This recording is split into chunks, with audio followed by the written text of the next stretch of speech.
Zach was calling for Garett Bolles' starting job for being horrible within the first 2 years of his career, but would give Locke all the time in the world to prove he deserves the starting job. So, wrong.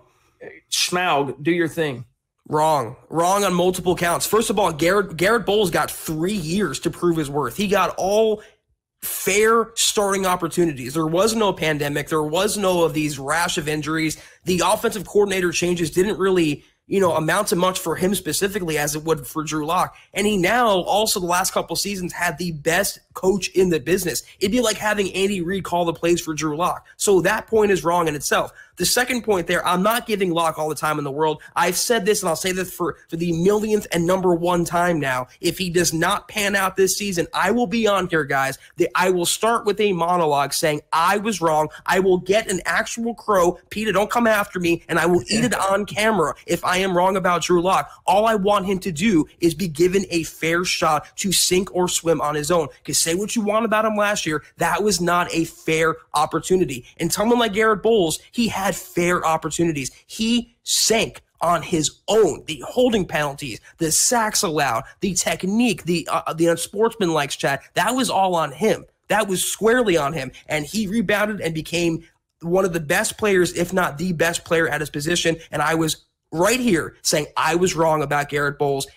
I was wrong. And his supporters were right. We both did the same thing, chat. And I will do that in reverse if I'm wrong about Drew Lock. But you can't compare the two. It's apples and hand grenades. I just want to see Lock get 1 full year with continuity, no injuries, his full supporting cast, and hopefully good coaching. If he still bombs after that, I will be wrong. But until then, I am not.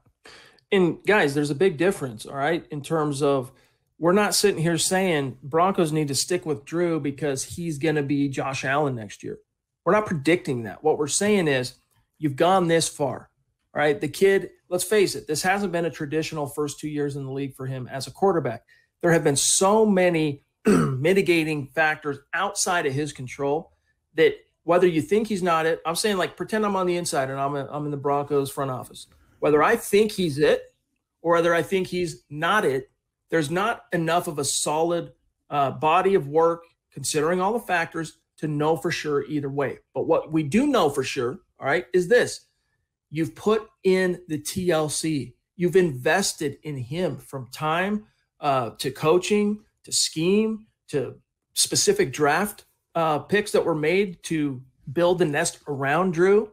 You're going to suddenly throw that away on the heels of just the weirdest NFL season in the history of humanity, all right? You don't know yet. And so if you hadn't already come this far, okay, all right, I'd be probably a little bit more understanding to those of you out there that are saying, dump Drew, it's over, we know. If you're Colin Cowherd and you're using absolutes to say Drew ain't the guy, I would maybe get there with you a little bit closer anyway than I am right now, but you don't know. And meanwhile, it's not like this kid has come in and been, I can't even say, it's not like he's come in and stunk up the joint. That's the best thing that I can say. He hasn't been like horrendous with zero silver lining, zero signs for optimism. He has flash promise. He has flash potential. James Palmer talked about his last 4 games. I take it a step farther. It was week 11 on last year. He won 4 of his first 5 in 2019. All right. There's some there. All right. He's got 2 very, very productive games where he went over 3 hundo and 7 touchdowns in those 2 games combined. There has been some there. So it's not like you're completely unfounded if you think, you know what, we've gone this far. We put in the time. If we're going to get a return, we're right on the cusp. And all of a sudden you squander that. You walk that desert. You took the pain that it takes. Anytime you make an investment, Zach, let's say you want to go to the gym, you want to build your body. You got to go through the pain. You got to go through the work. All right. You got to pay the price. And then you get the reward. Right? No risk it, no biscuit. Well, all the Broncos have done up to this point, Zach, is risk it. Now you're telling them right when the biscuit's about on the tip of their tongue, nope, boom, throw it out here. We're going with a donut instead. You're like, whoa, what did I just work for? Right? What did I just invest in? What was all this time? Now, again, if Drew had been, Zach, a complete and utter just tank, complete bust from the get, it would make perfect sense. If we were talking about Paxton Lynch here, it's not even a conversation. Right.